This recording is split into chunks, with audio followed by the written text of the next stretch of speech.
Switch over to development mode now, show you some of the tools and techniques behind this, point out some specific features that we've implemented that you might have seen Matthijs use. Again, if there's any questions, feel free to ask them. A little bit about the backstory. Killzone 2 is taking place on Helghan, which is the Helghast homeworld. It's no longer situated on Vecta, which was the backdrop for both Killzone 1 and Killzone Liberation. You're now part of a large-scale invasion, and if Matthijs, can you start a level? The player is part of a group called the Legion. They are a special forces unit. It's a new player character called Sev, and Sev, together with his group, is called in whenever the Navy is in trouble, and they need to perform special operations, basically. So what happens in this level is the player is dropped from the cruisers that are overhanging the planet on something of an aircraft we call the Intruder. And basically there's a convoy which is trying to make its way to Visari's palace, Visari being the leader of the Helghast. And actually, let me just run this a little bit further. And that convoy is being stalled. The convoy is stalled due to heavy resistance at the square where the player is landing. There's mortars taking out any land-based vehicles or armed forces, and there's something we call an arc weapon, which is firing electricity up into the sky and taking out anything that flies. And that's exactly what is happening here. One of these intruders gets shot down by this electricity firing weapon. So the player is asked to come help the Navy out and basically flank these weapons, flank the enemy, and take down this resistance.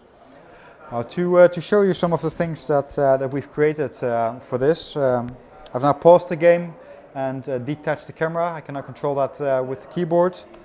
If I go in there, zoom in there, we can see that it's all 3D.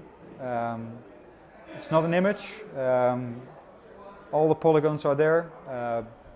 The reasoning behind this is we want seamless integration from cutscene right into the gameplay, to stay into the cinematic style of things and to have the player have that real sense of immersion. We wanted to have it as seamless as possible. That's why we're loading all of this data already. And if I go back, it's not just the detail that is in the environments. If I can take a quick look at one of the characters here, they are highly detailed, and that's one of the reasons that having this amount of polygons really requires a PlayStation 3 to bring this to life. This level alone takes up about 2 gigabytes of data. That's a lot of information that the PlayStation 3 has to chew through. Luckily, we have something called a Blu-ray, which allows us to have the storage capacity to pull something like this off. Now, if I unpause this and fast forward, we've seen this now. They start speaking in funny voices, but that's okay.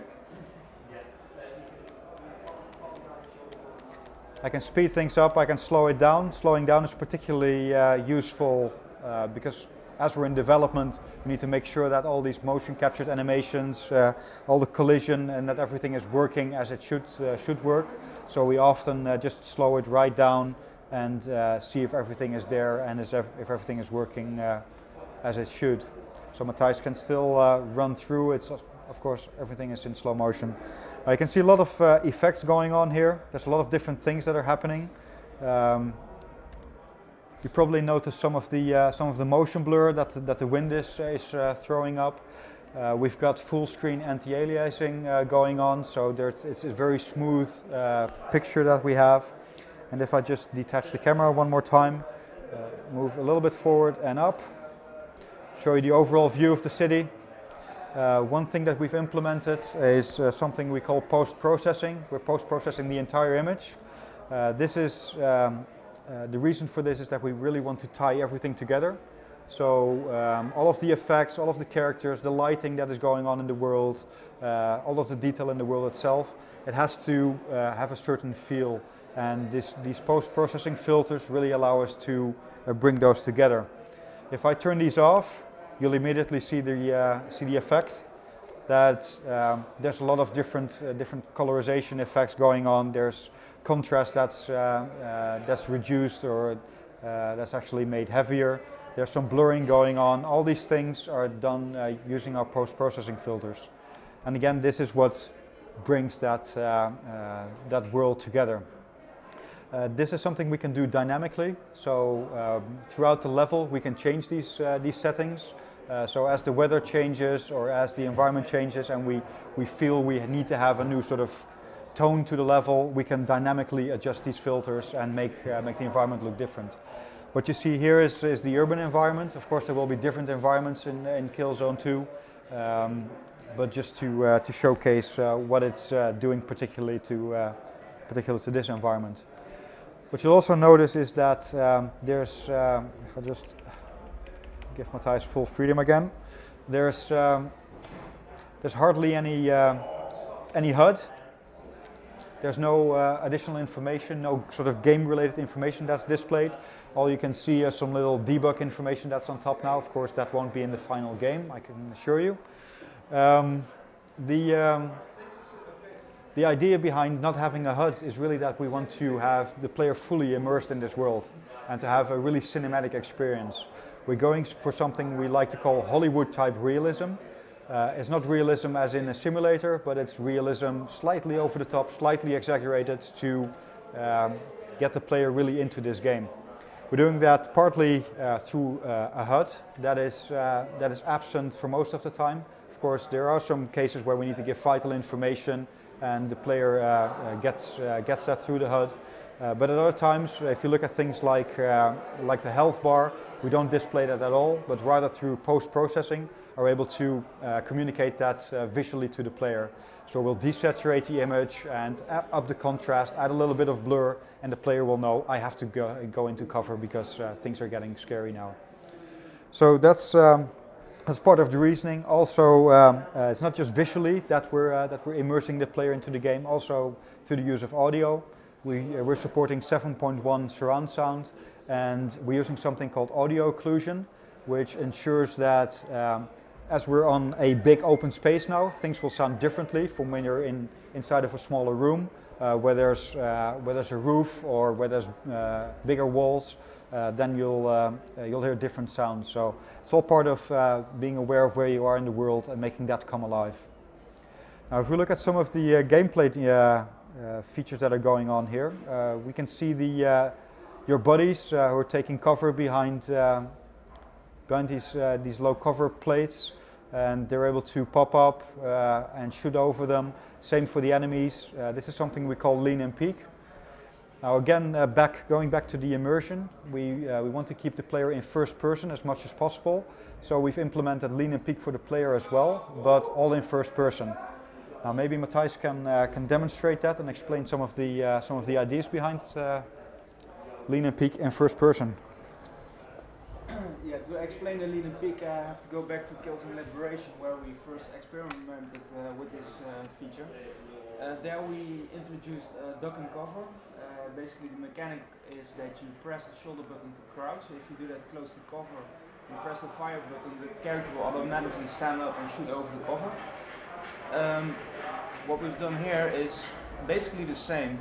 You walk up to cover, you press the second shoulder button on the left, and you latch onto the cover, and now you can press the fire button to blind fire over the cover and suppress your enemies, or you can press the left analog stick forward to step up and to be able to fire. You can also move sideways while latched onto the cover, and you can also walk up to high cover like this, press the shoulder button and then left, lean out left, like this, to fire at your enemies. You can also use the reflex scope mode, so if you press the right analog stick, you can zoom in on your enemies and have a bit more accurate aim. So it's a fairly simple mechanic, but it's very intuitive and easy to use. And what we want to try and do is make the player more aware of his environment and scan for cover and make more use of his environment while engaging enemies.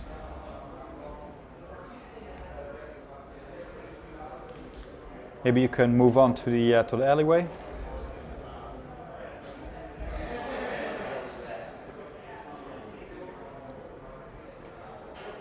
So what we're trying to do with introducing things like first-person lean and peek is really broaden the things that the player can do in the game, and also to accommodate different styles of playing.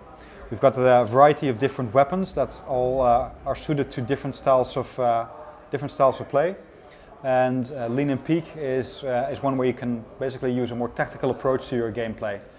And if you want to run and gun and pick up something like Matthijs is wielding now, a submachine gun, which is a short-range weapon, that's fine. But of course, it's going to be dangerous as you're meeting quite a few Helghast forces at this point. Just to look at some of the details here, what we've done. Because our engine is a proprietary engine. This is something we created ourselves. And the engine is using something called deferred rendering. That's the little buzzword you can see on top of the screen. Deferred rendering means that we can basically throw a lot of lights around. And we can really use lights to our advantage. So this level alone holds over 500 lights. They're all shadow casting. And what that does is that makes sure that everything feels like it's part of the world, like it's integrated. So all the physics objects, all the characters, they all cast shadows, and that really allows for everything to be part of this world. I can see these little hiccups here and there when Matthijs just hopped over the thing, also when he's around the corner. That's where we're loading. Of course, we'll have a streaming system in the final game, so you won't notice any of these loads. So it'll all be very seamless.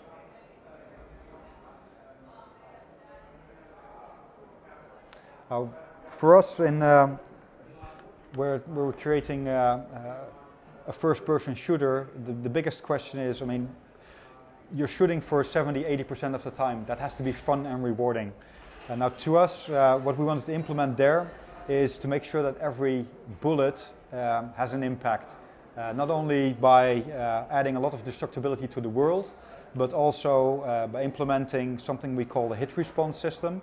And with hit responses, what we can do there is that enemies or our characters react to where they are hit, how they are hit, and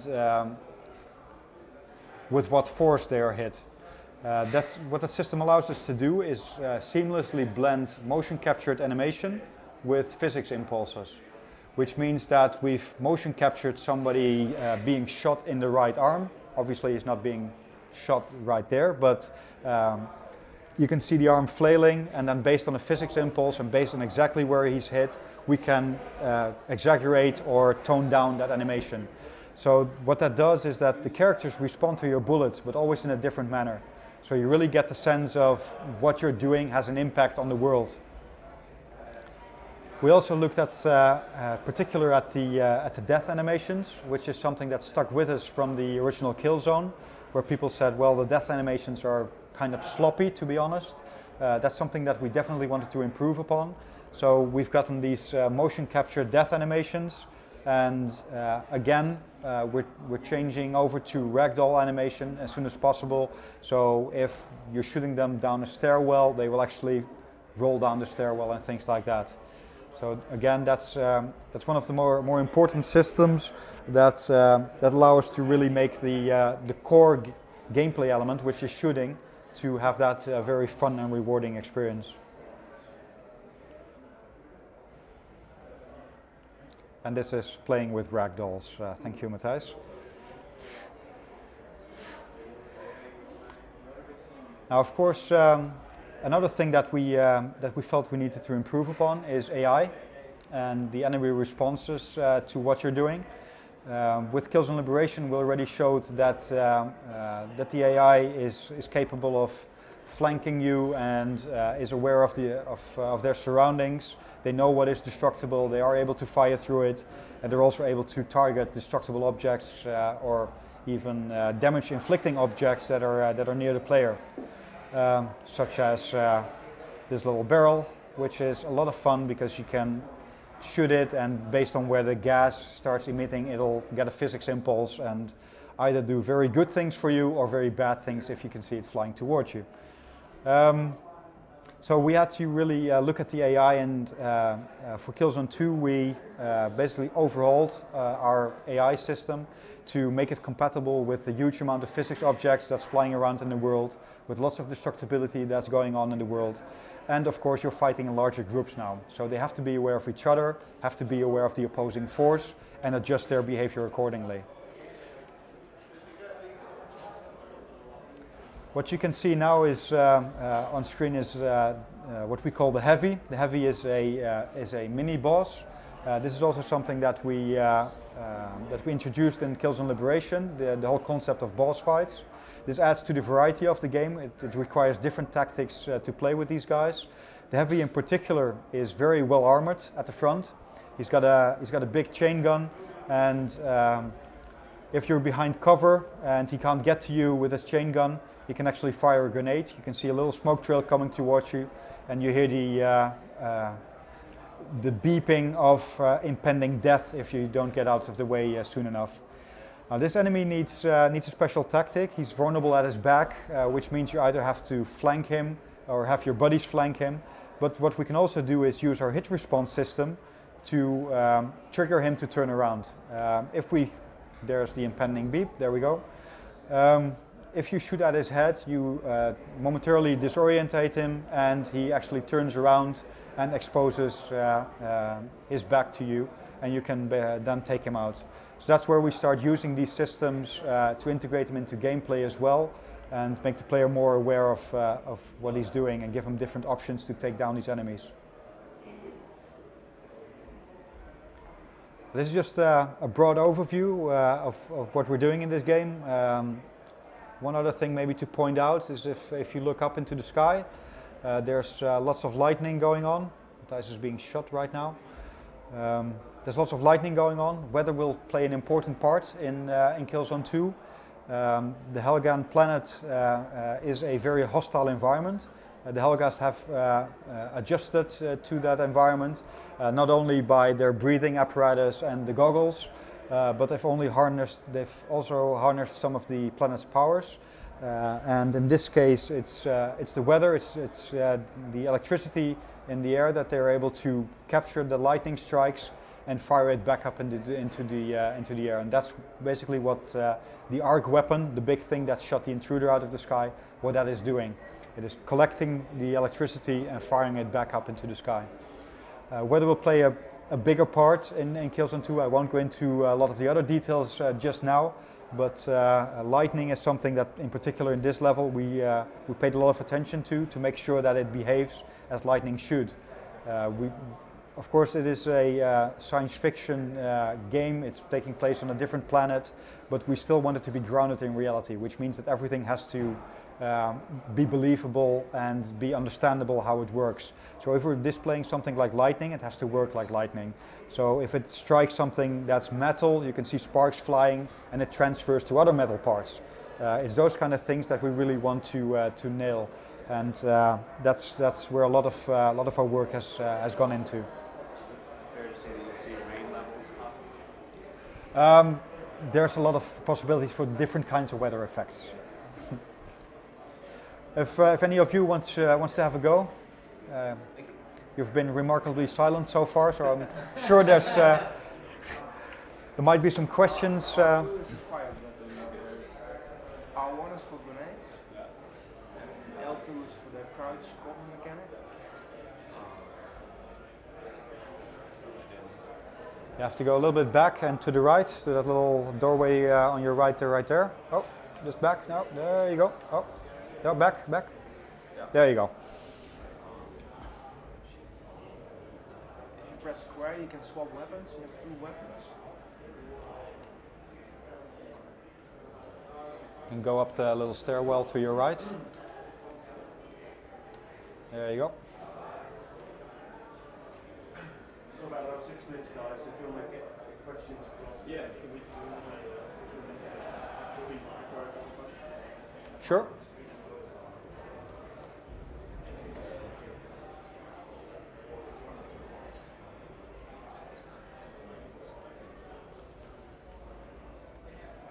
You're in God mode, so there's a reason you're not dead yet. If you're if you're wondering.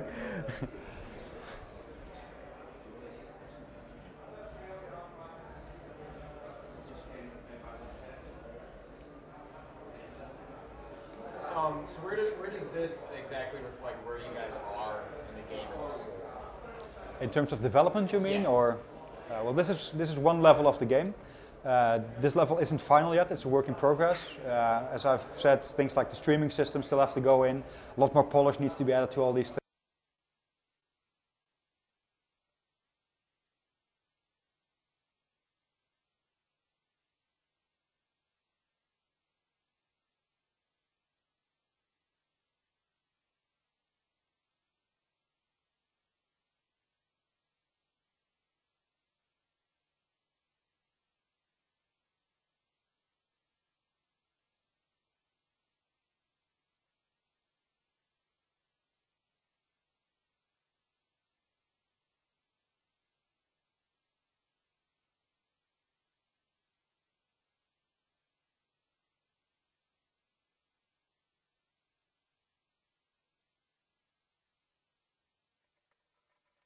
That needs to be tested, so there's going to be online data.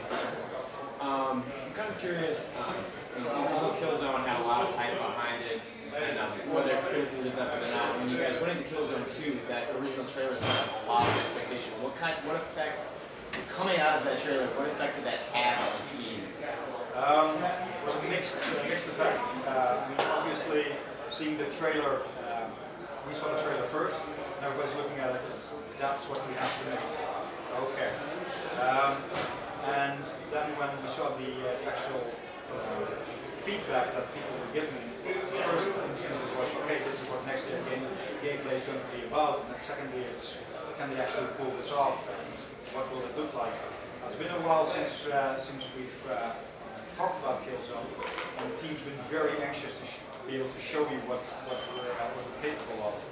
And we think that with what we're showing you today, that we've come pretty close to our original promise. And it's very good to get this out of the way. I'm very happy that seeing the results of E3 and the response to people saying, well, it's come very close and they're delivering on the promises. That's a very important point for the team. Do you think that kind of created an unrealistic expectation for yourselves, not so much as your gamers, but putting that out there? Then, I mean, what kind of pressure? I mean, that obviously put a lot of pressure on the team. Of course, but we wouldn't have created the trailer if we didn't think it was possible to create something like that. Of course, the advantage or the disadvantage it had is that we set the expectations really early with what Killzone was going to be about. And everybody's taking notice, not just consumers, other developers, everybody's looking at what our next gen game is going to do. And we hope we've delivered on this promise so far.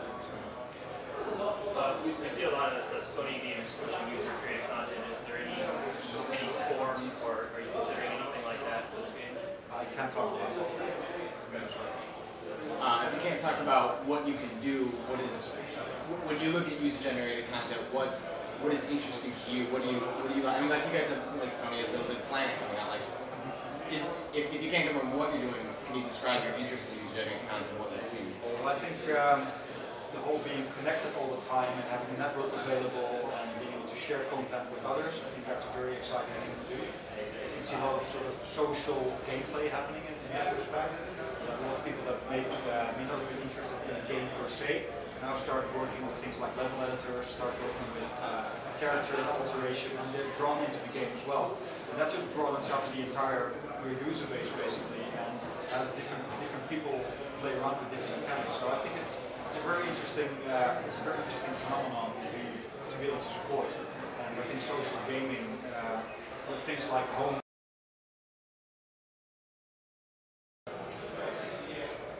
How do you think your game compares to I don't think, actually, that's a difficult question because we don't compare our games necessarily to other games. It's kind of difficult because we're aiming for in terms of gameplay style, in terms of visuals, we're doing something different. And we're more looking at what we've done in the past and how we need to improve on that, rather than to other games. Because we do need to find our own special brand of what is Killzone.